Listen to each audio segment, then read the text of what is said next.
محترم ناظرین السلام علیکم۔ حضرت داؤد علیہ السلام کے زمانہ میں ایک نادر و ناتواں خاتون تھی۔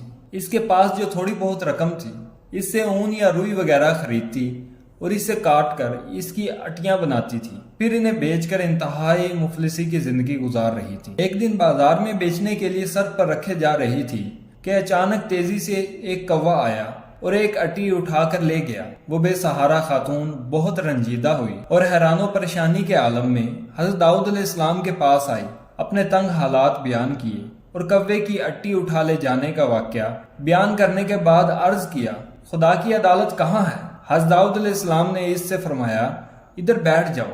ایک طرف یہ واقعہ پیش آیا اور دوسری طرف یہ ہوا کہ کچھ لوگ کشتی کے ذریعے دریا عبور کر رہے تھے۔ ان کی کشتی میں سوراخ ہو گیا اور پانی داخل ہو گیا۔ پانی داخل ہو جانے کی وجہ سے کشتی کے ڈوبنے کا خطرہ تھا۔ ان لوگوں نے نظر مانی کہ اگر اس خطرے سے نجات مل گئی تو 1000 دینار کسی فقیر کو دیں گے۔ اللہ تعالیٰ نے ان پر لطف و کرم کیا اور اس کوے کی ڈیوٹی لگائی کہ وہ اس خاتون کی اٹی اٹھا کر کشتی میں لا پھینکے۔ کوے نے ایسا ہی کیا۔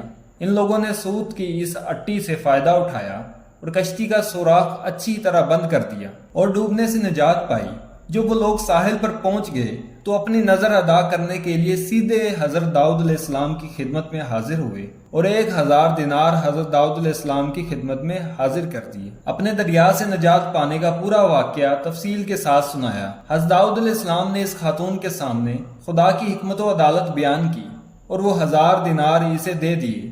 وہ خاتون بہت خوش ہوئی اور سمجھ گئی کہ خدا سے زیادہ کوئی بھی عادل نہیں اور احسان کرنے والا نہیں۔